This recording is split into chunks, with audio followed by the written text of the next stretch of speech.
एक बार हम परम पूज्य आचार्य वर की सन्निधि में मेवाड़ की यात्रा कर रहे थे और मेवाड़ में पहाड़ी रास्ता है, उबड़ खाबड़ रास्ता है और कई बार सीधी रोड से नहीं जाएं और पहाड़ चढ़ कर के जाएं तो जो लंबा मार्ग है वह छोटा भी हो जाता है। तो एक बार हम सब साथियां जा रहे थे, तो यदि हम रोड से जाएं तो लंबा मार्ग था, करीब 13-14 किलोमीटर का था, और यदि हम शॉर्टकट से जाएं, पथरीले मार्ग से होकर के जाएं तो 5 किलोमीटर का मार्ग था। अब जो स्वस्थ हैं वो तो यही सोचेगा कि क्यों इतने लंबे मार्ग से जाएं, शॉर्टकट से ही चले जाएं। और सामान्य रूप से भी हम यही सोचते हैं, जब विहार करते हैं तो पता चलता है यहाँ से शॉर्टकट जाने वाला है, हम उस शॉर्टकट पर जाने के लिए तैयार भी हो जाते हैं।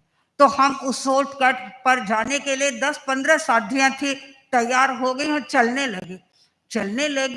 लगी, कुछ दिखाई नहीं दे रहा है, एक व्यक्ति रास्ते में दिखाई नहीं दे रहा। अब मन में डर लग रहा है, रवाना तो हो गए, काशिद भी हमारे पास में साथ में नहीं था उस समय में, कोई खाली साथियों का झुंड चल रहा था, समणी जी थे कुछ हमारे साथ में। चलते रहे, अब कोई दिखाई नहीं दे रहा, अब क्या करे, ओम भिक्षु मन में तो सब यही कर रहे थे। थोड़ी दूर पर चले, उस जाने के बाद में हमें एक कुटीर सी दिखाई दी और उस कुटीर में से एक व्यक्ति बाहर आया। तो हम थोड़ा आश्वस्त हो गए, चलो इससे हम रास्ता पूछेंगे, ये हमें रास्ता बता देगा। हम धीरे धीरे साथियां आगे बढ़ती रही और उस व्यक्ति के पास में पहुंचे। उसको कहा कि हम अमुक गांव में जाना चाहते हैं, क्या तुम हमें रास्ता बता सकते हो? तुम हमें ये भी बताओ कि वह गांव कितनी दूर है। उसने कहा, महाराज ये गांव तो पास में ही है, ज्यादा दूर नहीं है, आप थोड़ा ऐसे चलोगे तो आपको पहाड़ दिखाई देगा, पहाड़ से नीचे उतर जाना, गांव आ जाएगा। तो हमने उसको कहा, देखो भाई तुम रास्ता बता दो, हम तो जानते नहीं हैं और पीछे से आ रहे हैं, कोई हमारे साथ में है नहीं, रास्ता बता दो अच्छा होगा। उसने कहा, मैं तो बता नहीं सकता, ये मेरे खेत जाने का टाइम है, मैं तो मेरे खेत जाऊंगा। साध्य ने बहुत कहा, देखो साध्यों की भी सेवा करोगे तो तुम्हें उसका भी लाभ मिलेगा, पर उसने इनकार कर दिया, कहा कि नहीं, मैं तो नहीं चलूंगा आपके साथ में। फिर अब हम क्या करें, हम तो हेल्पलेस थे, हमारे लिए तो कुछ भी नहीं था, बाबा ही हमारा आधार बना हुआ था। हम तो ये सोच रहे थे कि भिक्षु बाबा के पास में, भिक्षु बाबा हमारे साथ में चल रहा है। हम आगे बढ़ गए, थोड़ी दूर चली, वही व्यक्ति जिस व्यक्ति ने इनकार किया था कि मैं तो आपके साथ में नहीं चल सकता, वही व्यक्ति हमारे तक पहुंच गया और कहा, चलो मैं ही आपको रास्ता बता देता हूं।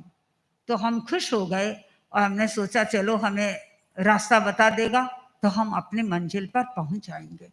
तो वह हमारे आगे आगे चलता रहा और उसने कहा कि बस अब ये पहाड़ी आ रही है, हमें इस पहाड़ी से नीचे उतरना है, मैं आगे चढ़ रहा हूँ और आप मेरे पीछे पीछे सब आ जाना। और वो सामने देखो, थोड़ी सी ऊंचाई पर हम पहुंचे, कहा देखो वो सामने दिखाई दे रहे हैं ना आपके टेंट और सब। हम सब उन टेंट और को देख करके आश्वस्त हो गए कि चलो हम अपनी मंजिल पर तो पहुंच रहे हैं। हम धीरे धीरे उन पहाड़ों पर चढ़े और वो व्यक्ति तो आगे जा रहा था और उसने कहा यहाँ से नीचे उतर जाना। ठीक है, हम पहाड़ पर चढ़े और फिर नीचे उतर गए और थोड़े से आगे ही बढ़े ही थे कि इधर उधर देखा, हमारे साथ में सामने अक्षय प्रज्ञा जी थे, अब वो अक्षय विभाजी बन गए हैं। तो उन्होंने भी यही सोचा कि वह, क्योंकि वो समणी थे तो उन्होंने सोचा चलो अपने स्थान पर पहुंच जाएगा तो उसके थोड़ी खाने पीने की व्यवस्था भी हम अपने श्रावकों को बता देंगे।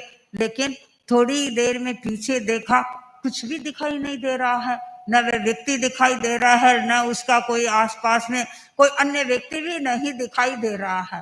पर हम सब साधियां आश्वस्त थी और हम सब आचार्य भिक्षु का ही गुणगान कर रही थी, आचार्य भिक्षु की ही स्तुति कर रही थी, आचार्य भिक्षु को हम सब याद कर रहे थे।